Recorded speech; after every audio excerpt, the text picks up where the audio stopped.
তো গাইস আমি এখন আছি শেরপুরের সেই বিখ্যাত Ghazni.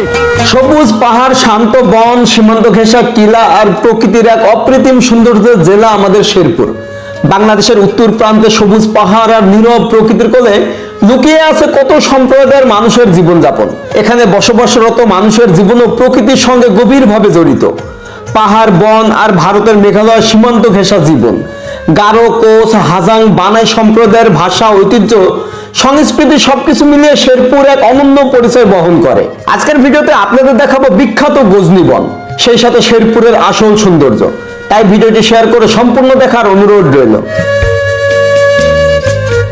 Welcome Sherpur and finally, আর এইখানে দেখুন কে দাঁড়ায় আছে আমার জন্য। ভাই সরি অনেক লেট হয়ে গেছে। এই যে আপনারা অনেকেই চিনবেন যে আমার প্লাবন ভাই ময়মনসিংহ থেকে আসছেন, তো জাস্ট আমার জন্য আসছে যে শেরপুরটা ঘোরাবে। ওকে, আমরা বাইকে চড়ি। হেলমেট লাগবে না? হ্যাঁ, ছানা। আচ্ছা, এখানে নাকি ছানার পায়েস অনেক বিখ্যাত। এটা হচ্ছে শাপলা চত্বর। তবে অনেক অটো, পুরো বাজারটা অটোতে দখল করে রাখছে ভাই। আমি এখন শেরপুরের অনুরাধা, মানে যেখানে ছানার পায়েস অনেক বিখ্যাত। কি অবস্থা, ভালো? কি শেরপুরের নাকি? ঢাকা পরিচিত। ও, থ্যাংক ইউ। তো আমরা হচ্ছে এখন এইটাতে যে আপনাদেরকে দেখাবো, এটা হচ্ছে ছানার পায়েস। আমি কখনো খাই নাই, তো এই প্রথমে এটা বিখ্যাত কেন? এই অঞ্চলের জন্য মনে হয় মিষ্টিরা অনেক পুরাতন, অনেক আগে থেকে মানুষ এটা ইয়া করে, আর আসলে খুব সুস্বাদু, সবচেয়ে বড় হচ্ছে সুস্বাদু। আচ্ছা, এখন মানুষের মুখে মুখে হওয়া পরেই এটা এখন রুটি দিয়ে খাই মিষ্টি। রুটি দিয়ে খায়, কেউ কেউ খালি খায়, এরকম দেখি না যে রুটি দিয়ে খাই।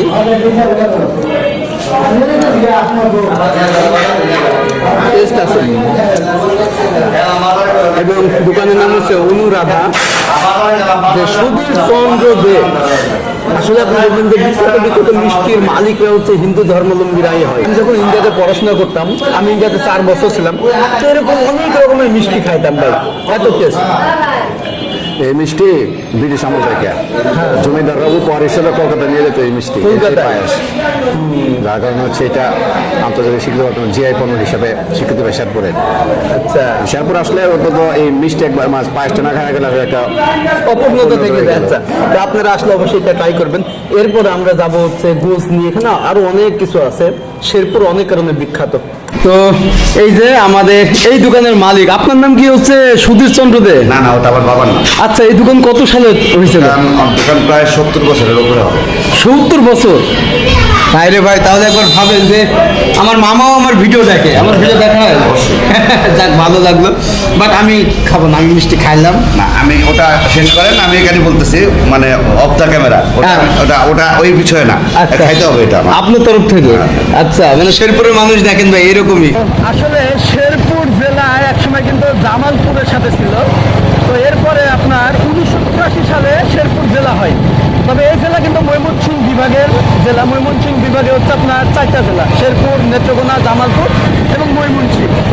এছাড়া ময়মনসিংহ বিভাগ হয় কিন্তু আপনার 2015 সালে, মানে সর্ব লাস্টে হচ্ছে ময়মনসিংহ বিভাগ হয়। এখানে দেখেন সি বোর্ড দিয়ে এদিকে মধুটিলা, আর এটা গজনি অবকাশ কেন্দ্র।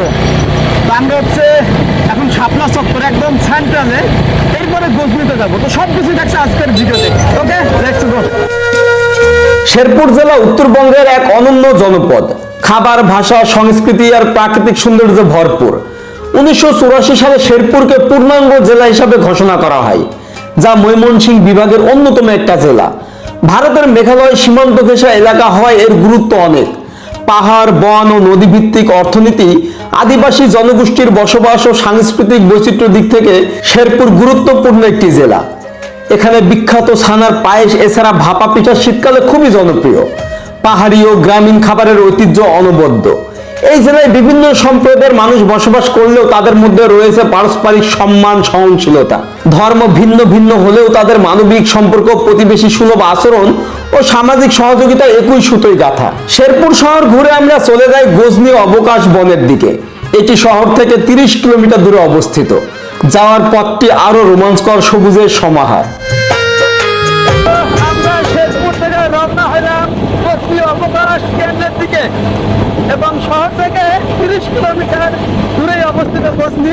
এই পাশে হলো মধুটিলা, আর বাম পাশে হলো গজনি। এটা হচ্ছে রংকিয়া বাজার। কিলা চলে গেল হচ্ছে এই রাস্তাটা, এই যে, আর এইটা চলে গেল আপনার গজনি অবকাশ, এটা হচ্ছে ঝিনাইগাতি শেরপুর, এটা হলো রংকিয়া এই বাজার। রাস্তা। এই ভাই বাংলাদেশ কিন্তু সেই সুন্দর না, আমি এখানে কখনো আসি নাই। আমাদের এখানে সবচেয়ে আক্ষেপের বিষয় হচ্ছে এই অঞ্চলে মানুষ যেসব থাকবে, থাকার মতো কোনো ব্যবস্থা করা হয় না। আচ্ছা, গভর্নমেন্টের পক্ষ থেকে ওরকম কিছু নাই, আবার স্থানীয়রা যে উদ্যোগ নেবে বা আপনার দেশীয় যারা হচ্ছে দেশের উদ্যোগ নেবে, সেই সুযোগটা খুব কম। এটা কি ডাইনোসর নাকি? কেমন আছে, ডাইনোসর একটা আছে, বিনোদন কেন্দ্র আছে। তবে একটা কথা বলি, এই শেরপুরে কিন্তু অনেক সম্প্রদায়ের মানুষ বসবাস করে, জাতিগোষ্ঠীর মানুষ বসবাস করে। তার ভিতরে হচ্ছে আপনার গারো, আপনার কোচ, তারপরে বানাই, এই ধরনের সম্প্রদায়ের মানুষ বসবাস করে এখানে। একবার ভাবেন তাহলে, দুই পাশেই জঙ্গল, মুসলিম আছে, গারো আছে, কোচ, বানাই, এরকম কয়েকটা উপজাতি আছে। ওদের ভাষা সব বাংলা। বাংলাটা নিজস্ব আর ভাষা এই আছে, পাশে হচ্ছে মেঘালয়। ওটা নিজস্ব ভাষা আছে, পাশাপাশি হচ্ছে আমাদের বাঙালির সাথে বাংলা ভাষা কথা বলে। অবশেষে আমরা পৌঁছালাম গজনি অবকাশ বিনোদন কেন্দ্র। আর এখানে কতজন ফটোশুট করতেছে দেখুন সবাই। তো এখানে কত মানুষ আসছে বাইক নিয়ে, এবং আমি হচ্ছে সবার লাস্টে আসলাম। এইখান থেকে জাস্ট দেখুন ভাই, এখানে কিন্তু ফটোশুট করতে হবে ভাই। গজনি বনে প্রবেশ করতেই চোখের সামনে ভেসে ওঠে এক অপরূপ চিত্র। আঁকাবাঁকা রাস্তার দুপাশে দাঁড়িয়ে থাকা গাছগুলো আমাদের স্বাগত জানাচ্ছিল। বাংলাদেশের প্রতিটি জেলা গ্রাম অঞ্চলে কত সৌন্দর্য লুকিয়ে আছে, যতই দেখি ততই মুগ্ধ হই। এর আগে কখনোই গজনি বনে আসা হয়নি, আমার তেমন একটা ধারণাও ছিল না এমন সৌন্দর্য হতে পারে শেরপুরের প্রতিটি প্রান্ত। রাস্তার চারিদিকে এক গভীর স্তব্ধতা, বনের ভিতরে ছড়িয়ে ছিটে থাকা কিছু বসত বাড়ি, যেখানে মানুষ আর প্রকৃতি মিলেমিশে একাকার। শীতের হালকা কুয়াশা গাছের পাতায় জমে প্রকৃতিকে করে তুলেছে আরো মায়াবী। ঠান্ডা বাতাস, নীরব বন আর পাখির কলরব, সব মিলিয়ে গজনির শীতের সৌন্দর্য যেন এক নীরব কবিতা লাগছিল আমার কাছে। এখানে হচ্ছে আমাদের টিকিট কাটতে হবে। পার পার্সন কত করে? 40, 80? বাইক আচ্ছা, বাইক 80। বিভিন্ন রকম আচ্ছা, গাড়ির উপর বাইক depend করে। মানুষের লাগে না? আচ্ছা, ওখানে চার্ট দেওয়া আছে। রিক্সা, ভ্যান গাড়ি 80, বাইক 60 টাকা, আর হচ্ছে যাত্রী 10 টাকা করে, 20 টাকা করে, যাত্রী প্রতিজন 20 টাকা করে এখানে দেওয়াই আছে। তো আপনারা যখন আসবেন গাড়ি টাড়ি নিয়ে আসতে পারবেন, সমস্যা নাই। আমরা হচ্ছে এখানে থামলাম, একটু খালার হাতে চা খাবো। কি আমাকে চেনা হয়? কোথায় দেখা হয়েছে? আচ্ছা, আমাকে ব্লগ দেখি আপনি ইয়াতে যান, আমার ছেলেরা দেখে। আচ্ছা, ধন্যবাদ। আমাকে খালাও চেনে, একবার ভাবেন যে এই গজনি বনের ভিতরে বসবাস করে সেই খালাও আমাকে চেনে। তো ওনারই চা খেতে আসলাম, এবং এখানে কিন্তু দুধ চা আরো অনেক চা পাওয়া যায়। কি সুন্দর ভাবে দেখেন, মাটিরিতে একদম রাস্তার পাশে। যখন আপনারা টিকিট কেটে আসবেন, ওর পাশেই হচ্ছে ডাইন সাইডে দোকানটা। সবই চমৎকার ভাই, আমাদের বাংলাদেশটা অনেক সুন্দর। যেহেতু আমার সৌভাগ্য হয় নাই, আমি যখন ইন্ডিয়ায় পড়াশোনা করতে গেছিলাম ওখান থেকে আমার স্টার্টিংটা হয়েছে। তো যার কারণে আমি যখনই ছুটি পাই বা অন্যান্য দেশ ঘুরে আসি, তখনই আমি বাংলাদেশের বিভিন্ন জায়গায় বের হয়ে যাই।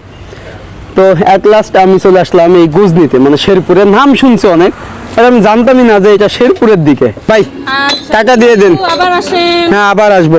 তো খালার এই দোকানে দেখেন সব কত মানুষ বসে চা খাই, সবাই কিন্তু এখানকার স্থানীয়, সবাই বাহ, এখানে সব আড্ডা দেয়, কি চমৎকার। কাকু কি অবস্থা? ভালো ভালো, বাহ, কি দাদু ভালো? দেখ, দাদুরা সব একসাথে বসে চা খাচ্ছে, এবং আমরা বিদায় দিয়ে দিলাম। এখন আরো সামনের দিকে যাব। এটা কিন্তু অনেক বড় একটা এরিয়া, তবে প্রবেশ মুখে 20 টাকা জনপ্রতি। এখানে কিন্তু অনেক দোকানপাটও আছে, প্রচুর মানুষ এখানে ভ্রমণ পিকনিকের উদ্দেশ্যে আসেন। এই পাশে অনেক শালের কাপড় চোপড়ও বিক্রি হয়। এটা কিন্তু পিকনিক স্পটের মতো, অনেকে পরিবার আত্মীয় স্বজন নিয়ে পিকনিক করতে আসে।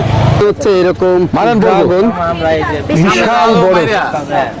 তো এটা জাস্ট ছোট ছোট বাচ্চারা আসে, ফ্যামিলি পরিবার, তো তাদের কাছে এটা কৌতূহলের বিষয়। সুন্দর একটা জায়গা। যাই হোক, অনেক মানুষ এখানে হচ্ছে পিকনিক স্পটে বলতে পারেন, ফ্যামিলি আত্মীয়স্বজন বা স্কুল কলেজ থেকে অনেকে আসে পিকনিক করে সময় কাটায়। তবে চারিপাশটা হচ্ছে শাল, বন, তারপরে হচ্ছে গজনি, এই ধরনের গাছপালা।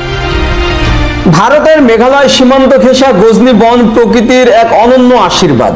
এই বনের বুক চিরে বয়ে গেছে নদী, যার স্বচ্ছ পানিতেই আশেপাশের মানুষ কৃষি চাষাবাদের জীবন ও জীবিকা খুঁজে পায়।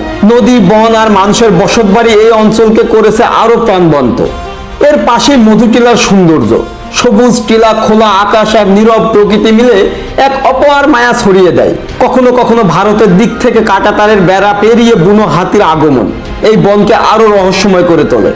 সবকিছু মিলিয়ে গজনি মধুটিলা অঞ্চলটি